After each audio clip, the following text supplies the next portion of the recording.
Well, it wasn't too long ago that I said this would happen, and it seems I am 100% correct. I warned everybody that's working at Hasbro that the job cuts were coming, but I don't know if anyone heard me because I knew this was going to happen.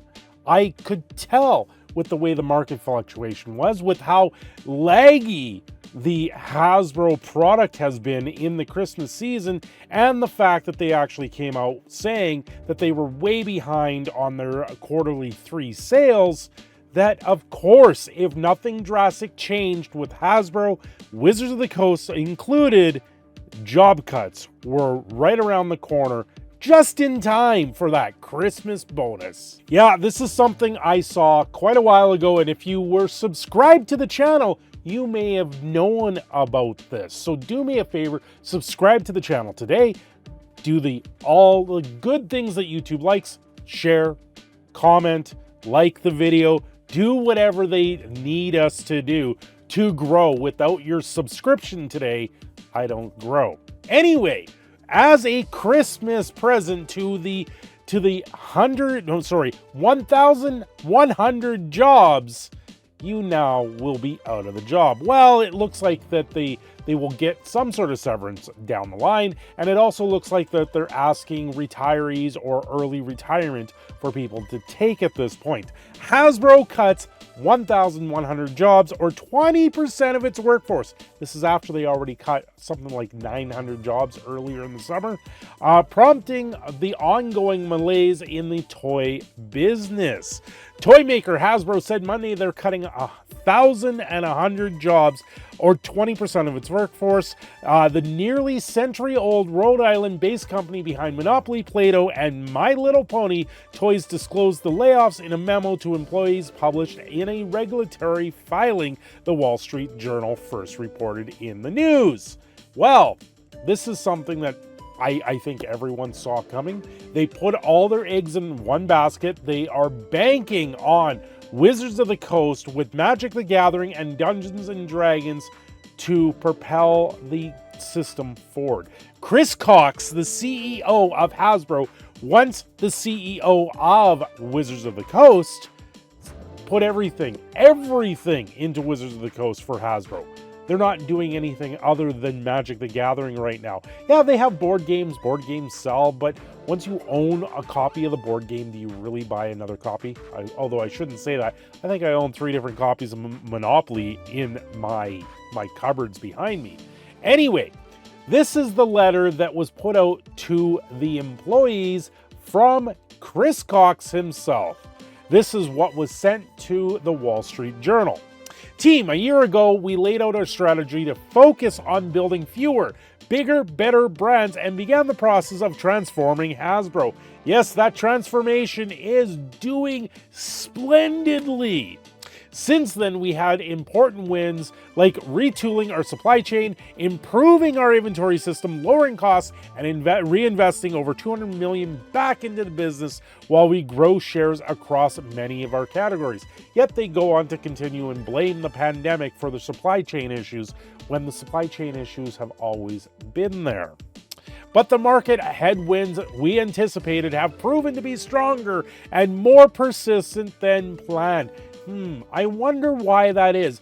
Maybe it's because you've turned away from what you once had. You have sensitivity readers sitting there telling us how to think, how to act, and how to actually read your books and your games when people just want the rule set of a game and sit there and open up a book and enjoy it. They want fresh adventures that they can sit there and enjoy. They want loot. They want to feel like they're getting a treasure out of the product, and they're not right now.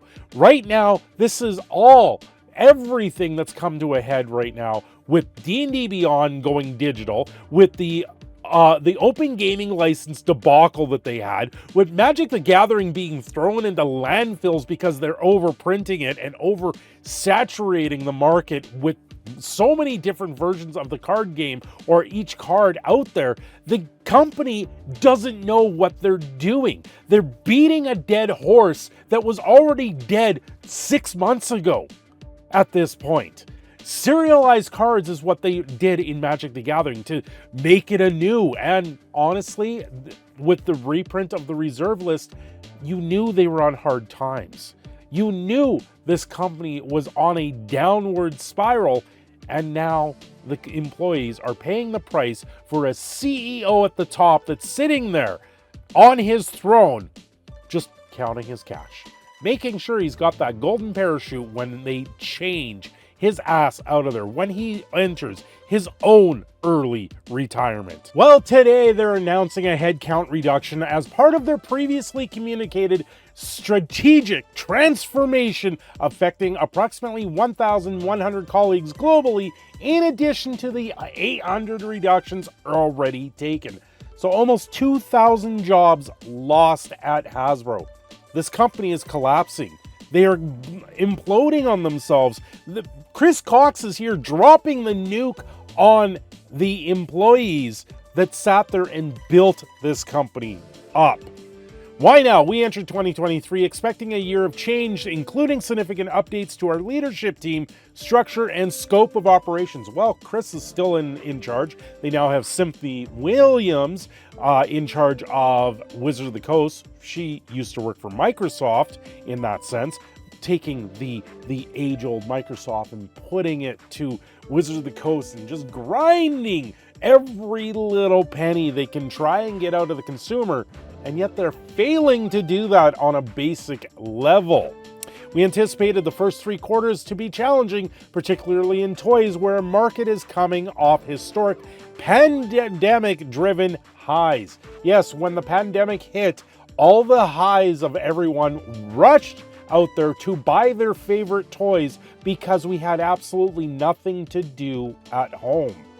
I don't know if I really buy that too much. I think more video games were probably out there, but toys, I guess kids were born, but you know what? They don't care about that so much. And while we have made some important progress across our organization, the headwinds we saw through the first 9 months of the year have continued into the holiday and likely persist into 2024. Disaster was around the corner, and we screamed about how they're taking Wizards of the Coast and Magic the Gathering and their product line and absolutely turning it to a trash fire. Wait, there was a few trash fires over it. It was in a landfill where half the card stock ended up. So what happens next? What happens next? While we're making changes across the entire organization, some functional areas will be affected more than others. Many of those roles affected have been informed in the next 24 hours. 24-hour notice you're getting, although the timings will vary by country in line with the local rules and subject to employee consultations where required.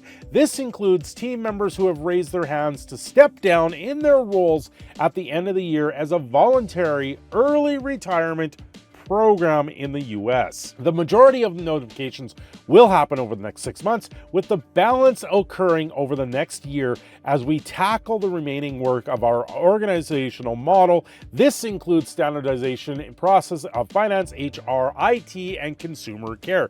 You know, this is also the same company that licensed out Baldur's Gate 3, sold millions of copies, wins the Game of the Year award with Larian Studios. But no, the company is still tanking. You really got to wonder if that bear sex is paying off. What else are we doing? I know the news is especially difficult during the holiday season. We value each of our team members. Well, if you valued them, maybe you would have made proper steps in the market and actually went after kids' toys and actually marketed your product to kids instead of the 1% of people that sit there and have a sensitivity issue. That's where their toys have gone now. Wizards of the Coast and Hasbro are sitting there banning words over their product line and trying to take the open gaming license and turn it into something it wasn't. It's ridiculous to think that they're even at this point and to say, oh, we valued everyone that was doing this. Well, if that was the case, then maybe you would have made the right steps in the past and actually put out the products people want and enjoyed. Maybe remember what built these products in the first place, and people would sit there and come clamoring back in a heartbeat if we saw this type of product again. But instead, we just get a lackadaisical product where they've got to change the words like tribal to something to kindred, and change and remove the word slave from Dungeons and Dragons because nobody can be evil anymore.